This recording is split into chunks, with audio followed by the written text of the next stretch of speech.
उत्तरी ओडिशा के तटीय इलाकों पर चक्रवाती तूफान यास का खतरा मंडरा रहा है।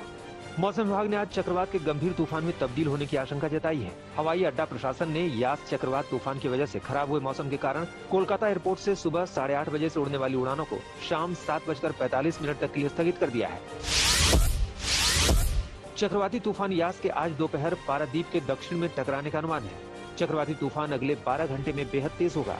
वहीं ओडिशा के कई इलाकों में बारिश जारी है। हाई रिस्क जोन में ओडिशा के 6 जिले हैं। मौसम विभाग के मुताबिक 165 किलोमीटर प्रति घंटे की रफ्तार से हवाएं चल सकती हैं। और ये एक सीवियर साइक्लोन स्टॉर्म है। इसका विंड का स्पीड अभी 110 से 120 किलोमीटर जैसा है और ये धीरे धीरे उत्तर उत्तर पश्चिम दिशा में गति करके ओडिशा तट के धामरा के पास केंद्रीभूत होगा। तब इसका विंड स्पीड 155 से 165 किलोमीटर प्रति घंटा और गस्टनेस में 185 किलोमीटर प्रति घंटा हो सकता है। चक्रवात यास के मद्देनजर ओडिशा में 2 लाख से ज्यादा लोगों को सुरक्षित स्थान पर पहुंचा दिया गया है। एनडीआरएफ की टीम अलर्ट पर है। यास के कहर से निपटने के लिए नौसेना भी तैयार है। युद्धपोतों पर रेस्क्यू प्लेन तैनात किए गए हैं। पश्चिम बंगाल में निचले इलाकों में सुरक्षित स्थानों पर लोगों को पहुंचा दिया गया है। दीघा में 4 बड़े साइक्लोन सेंटर बनाए गए हैं। वहीं बंगाल में तूफान का असर दिखने लगा है। कई जगहों से नुकसान की खबरें हैं। हाल शहर में 40 घर क्षतिग्रस्त हो गए हैं। चिनसरा में नुकसान की खबरें हैं। मौसम विभाग के मुताबिक यास चक्रवात का असर बिहार के दक्षिणी जिलों में देखने को मिलेगा। 1-2 जिलों में भारी बारिश की संभावना है। अगले 5-6 दिन पूरे राज्य में हल्की से मध्यम बारिश होगी। झारखंड और आंध्र प्रदेश में भी अलर्ट जारी।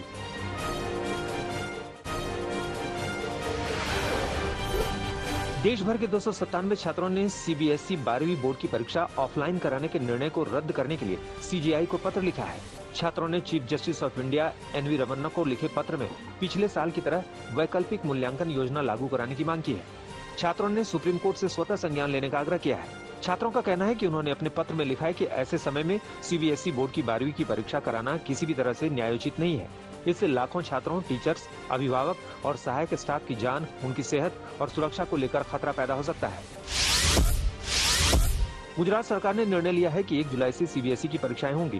गुजरात के शिक्षा मंत्री भूपेंद्र सिंह चुडासमा ने कहा है कि गुजरात बोर्ड की कक्षा 12 की परीक्षा विज्ञान और सामान्य स्ट्रीम के लिए उचित समय पर आयोजित की जाएगी, जिसके लिए गाइडलाइन होगी, जिसमें एक कमरे में सिर्फ 20 छात्र बैठेंगे। 50 अंक का मल्टीपल चॉइस क्वेश्चन यानी ऑब्जेक्टिव सवाल होंगे। 50 अंक का प्रश्नोत्तर होगा। परीक्षा में न शामिल हो पाने वालों को 25 दिन बाद फिर मौका मिलेगा। गुजरात बोर्ड के परीक्षा कराने के ऐलान के बाद जल्द ही यूपी बोर्ड में 12वीं की परीक्षाओं का ऐलान हो सकता है। माध्यमिक शिक्षा परिषद के मुताबिक केंद्र सीबीएसई 12वीं बोर्ड की परीक्षा के लिए जो भी निर्णय लेगा, उसी के अनुसार प्रदेश में 12वीं के संबंध में घोषणा की जाएगी। कोरोना संकट के बीच वैक्सीन की किल्लत को दूर करने के लिए भारत सरकार की अमेरिकी वैक्सीन निर्माता कंपनी फाइजर से बातचीत चल रही है। अमेरिकी वैक्सीन कंपनी फाइजर भारत को 5 करोड़ डोज देने के लिए तैयार हुई है। भारत सरकार और फाइजर के बीच पेच फंसा है। रिपोर्ट के मुताबिक अगर फाइजर की वैक्सीन लगने के बाद कुछ होता है तो सरकार कंपनी से सवाल नहीं कर पाएगी। साथ ही देश में भी अगर फाइजर से जुड़ा कोई मामला कोर्ट में पहुंचता है तो फिर सवाल केंद्र सरकार से ही किए जाएंगे। वहीं भारत सरकार मॉडर्ना से भी लगातार बात कर रही है। मॉडर्ना ने अगले साल भारत में single dose corona vaccine launch करने की उम्मीद जताई है। भारत बायोटेक का कहना है कि उसकी कोरोना वैक्सीन कोवैक्सीन को वर्ल्ड हेल्थ ऑर्गेनाइजेशन से जुलाई से सितंबर के दौरान इमरजेंसी यूज की मंजूरी मिलने की उम्मीद है। कंपनी ने कहा है कि 60 देशों में कोवैक्सीन के लिए रेगुलेटरी अप्रूवल की प्रक्रिया चल रही है। इनमें कोरोना से सबसे ज्यादा प्रभावित अमेरिका और ब्राजील भी शामिल है। कंपनी ने बताया कि अप्रूवल के लिए WHO जिनेवा में एप्लीकेशन दी गई है। कोवैक्सीन को अब तक 13 देशों में मंजूरी मिल चुकी है। दिल्ली में कोरोना संक्रमण लंबी पाबंदियों के बाद अब थमता नजर आ रहा है। बीते 24 घंटे में कोरोना के 1568 नए केस सामने आए हैं। वहीं 156 लोगों ने कोविड-19 से जान गंवा दी है। 16 अप्रैल के बाद एक दिन में सबसे कम मौतें रिपोर्ट हुई हैं। राष्ट्रीय राजधानी में पॉजिटिविटी रेट भी घटकर 2.14% हो गई है। 27 अप्रैल के बाद एक दिन में ये आंकड़ा सबसे कम है। कोरोना के एक्टिव केस 22,000 से कम हो गए हैं। वहीं आंकड़े 7 अप्रैल के बाद सबसे कम है। कोविड रिकवरी रेट भी दिल्ली में बढ़ रही है। ये दर बढ़कर 96.8% हो गई है।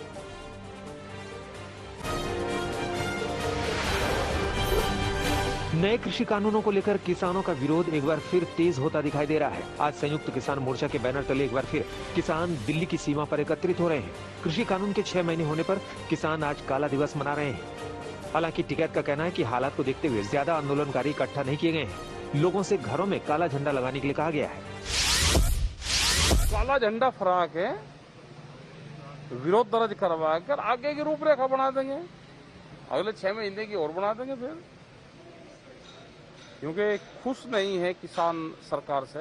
स्पीड में लोग आते रहते हैं, जाते रहते हैं रूटीन में, ठीक है। तो अभी उतनी भीड़ हम नहीं कर रहे जितनी भीड़ उस टाइम पर थी, लेकिन जैसे जैसे ये कोरोना काल खत्म होगा तो थोड़ी थोड़ी भीड़ हम बढ़ाते रहेंगे। टूल किट को लेकर घमासान जारी है। कांग्रेस ने ट्विटर से 11 केंद्रीय मंत्रियों के ट्वीट को भी मैनिपुलेटिव मीडिया का टैग देने की मांग की है। कांग्रेस प्रवक्ता रणदीप सुरजेवाला ने ट्विटर को चिट्ठी लिखकर बीजेपी नेता संबित पात्रा की तरह कथित टूल किट को शेयर करने वाले 11 केंद्रीय मंत्रियों के ट्वीट पर भी कार्रवाई करने की मांग की है।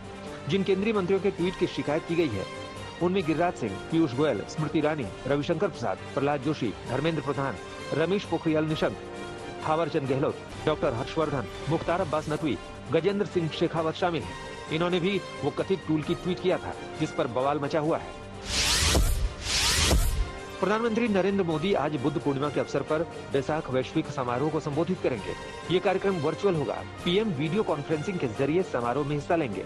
ये आयोजन भारत सरकार का संस्कृति मंत्रालय अंतर्राष्ट्रीय बौद्ध परिसंघ के सहयोग से करता है। इसमें दुनिया भर के बौद्ध संघों के सर्वोच्च प्रमुख शामिल होंगे। पीएमओ के मुताबिक इस समारोह को दुनिया के 50 से अधिक प्रमुख बौद्ध धार्मिक नेता संबोधित करेंगे। सुबोध कुमार जायसवाल को सीबीआई का नया डायरेक्टर बनाया गया है। सुबोध कुमार जायसवाल वर्तमान में सीआईएसएफ के चीफ है। वो 1985 बैच के आईपीएस अफसर हैं। 1985 बैच के आईपीएस जायसवाल को फरवरी 2019 में डीजीपी नियुक्त किया गया था। सुबोध कुमार जायसवाल को जासूसों का मास्टर भी कहा जाता है। जायसवाल ने रॉ में अपनी सेवाएं दी हैं। वो कैबिनेट सचिवालय में अतिरिक्त सचिव भी रह चुके हैं। जायसवाल कई करोड़ रुपए के जाली स्टाम्प पेपर घोटाले की जांच करने वाले विशेष दल के प्रमुख थे। वो एटीएस में डीआईजी रह चुके हैं। 2006 में मालेगांव विस्फोट की भी जांच जायसवाल ने ही की थी।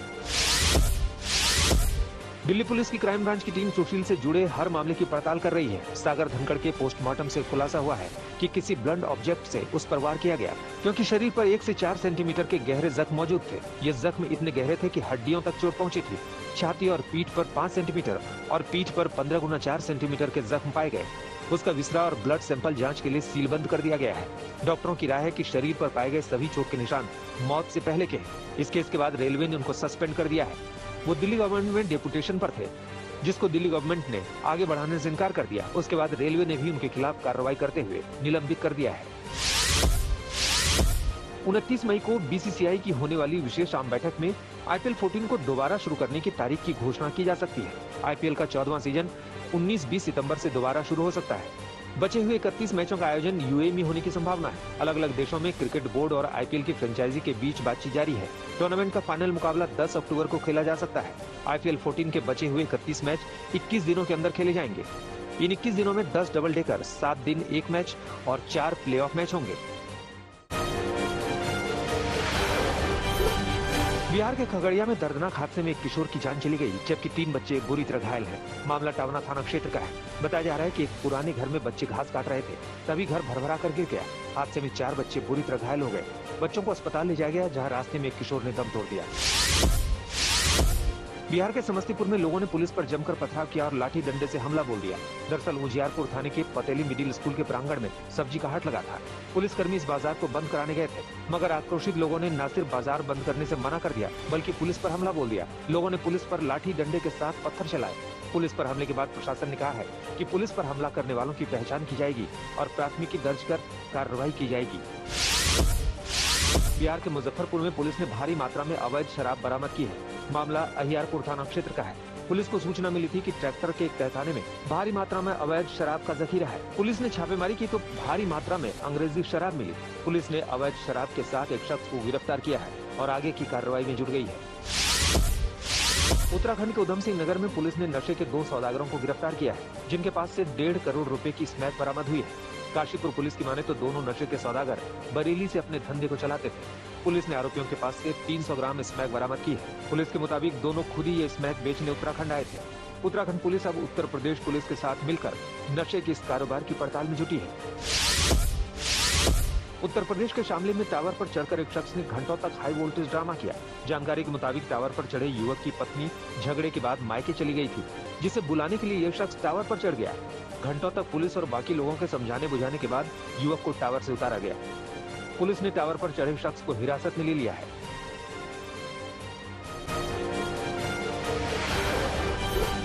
नाटो के महासचिव जेम्स स्टोलनबर्ग ने भी यात्री विमान की जबरन लैंडिंग पर बेलारूस सरकार को लताड़ा। नाटो ने तत्काल अंतर्राष्ट्रीय जांच और पत्रकार रोमन प्रोटसेविच की रिहाई की मांग की। यूनान से लिथुआनिया जा रहे रायन एयर के विमान को बेलारूस में जबरन उतारा गया था। जलवायु परिवर्तन और कोविड-19 पर चर्चा के लिए जुटे यूरोपियन यूनियन के नेता ब्रसेल्स में जारी है दूसरे दिन की बैठक। 2030 तक गैस उत्सर्जन को 55% तक कम करने के लक्ष्य पर होगी चर्चा। मास्क और सोशल डिस्टेंसिंग के साथ हुई बैठक।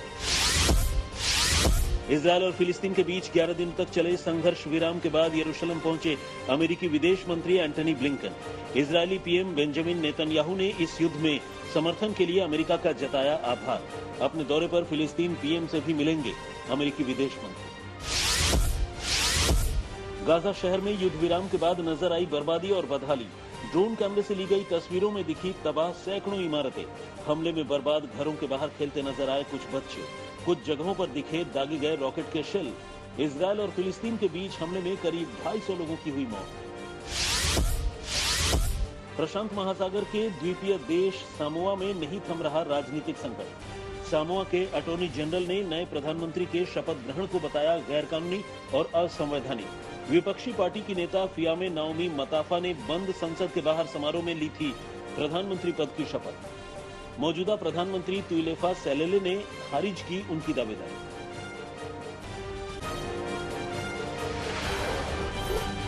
ऑस्ट्रेलिया के विक्टोरिया प्रांत में संक्रमण के नए मामले आने के बाद सख्त हुई स्थानीय सरकार।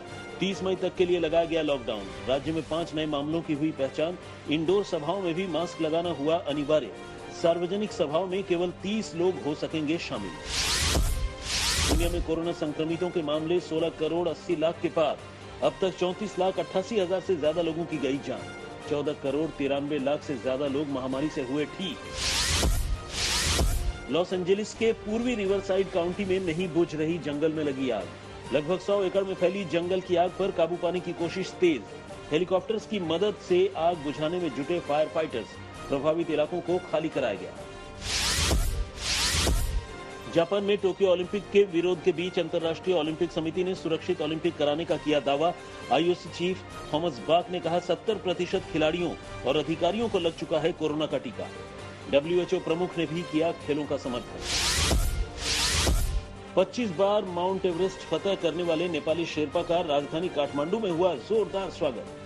सबसे ज्यादा बार चढ़ाई करने का शेरपा ने तोड़ा था अपना ही रिकॉर्ड। कीमा रीता ने पहली बार 1994 में माउंट एवरेस्ट पर हासिल की थी फतह।